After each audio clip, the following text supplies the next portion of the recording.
মা, তোমার পেটের ভেতরটা কি ঠান্ডা গো!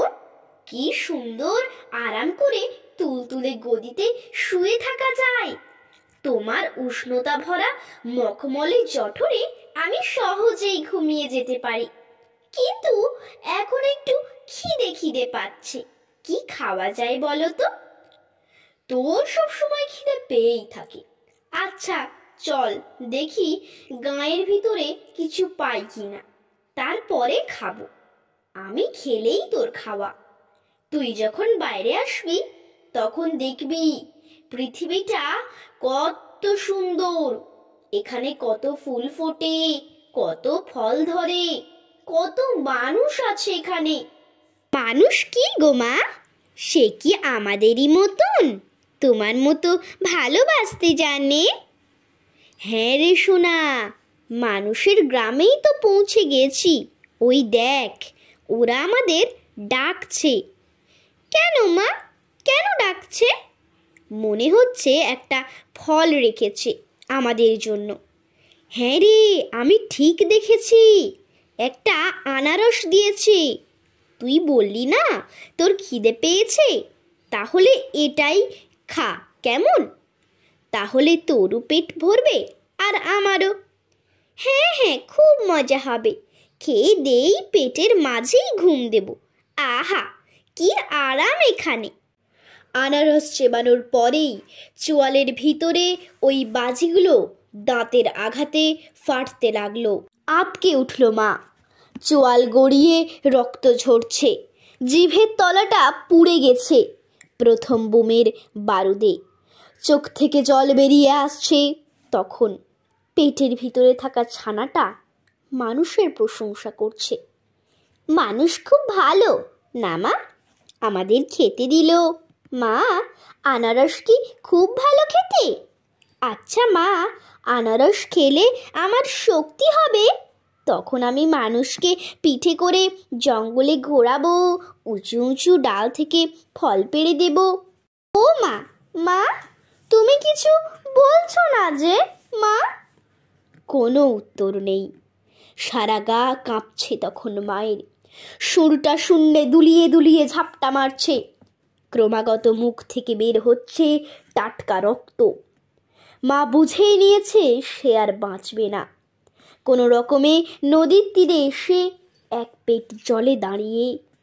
ততক্ষণে পেটের ভিতর শুরু হয়েছে ভূমিকম্প।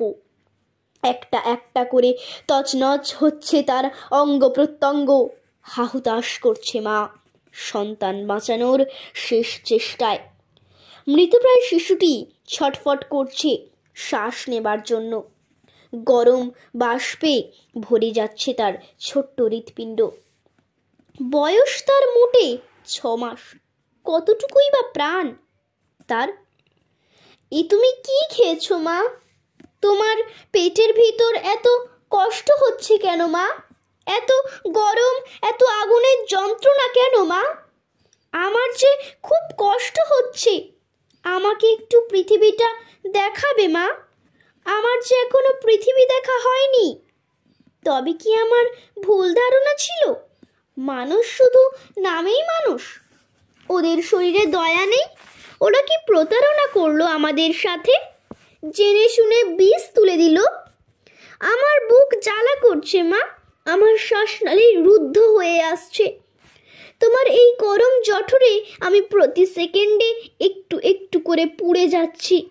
মানুষ তো নিষ্ঠুর মা, আমরা তো ওদের বিশ্বাস করেছিলাম, আর ওরা আমাদের এভাবে ঠকালো। তুমি তোমার শক্তি দিয়ে ওদের ঘর বাড়ি সব ভেঙে দিয়ে এসো। এ অন্যায় মেনে নিও না তুমি। মা তখন কোনো রকমে চোয়াল শক্ত করে বলল, ওরা মানুষ, হিংস্রতা বর্বরতা ওদের রক্তে আছে, আমরা তো মানুষ নই। আমার খুব ইচ্ছে ছিল মা একবার তোমাকে দেখার। আমি আর কোনো দিনই তোমাকে দেখতে পাবো না, তাই না? তুমি কত মমতাময়ী, ওরা তোমাকে প্রাণে মেরে ফেললো, তবুও তুমি প্রতিবাদ করলে না। আমি যেমন তোমার মা, তোমাকে শেষ রক্তবিন্দু পর্যন্ত রক্ষা করে চলেছি, ঠিক তেমনি প্রকৃতি আমাদের মা। উনি এ অন্যায় সহ্য করবেন না। প্রতিশোধ যা নেবার তা উনি নেবেন।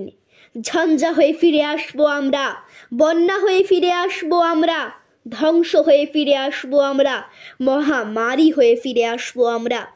যুগে যুগে এত হিংস্র হবে মানুষ, প্রকৃতি হবে তার থেকেও ভয়ঙ্কর।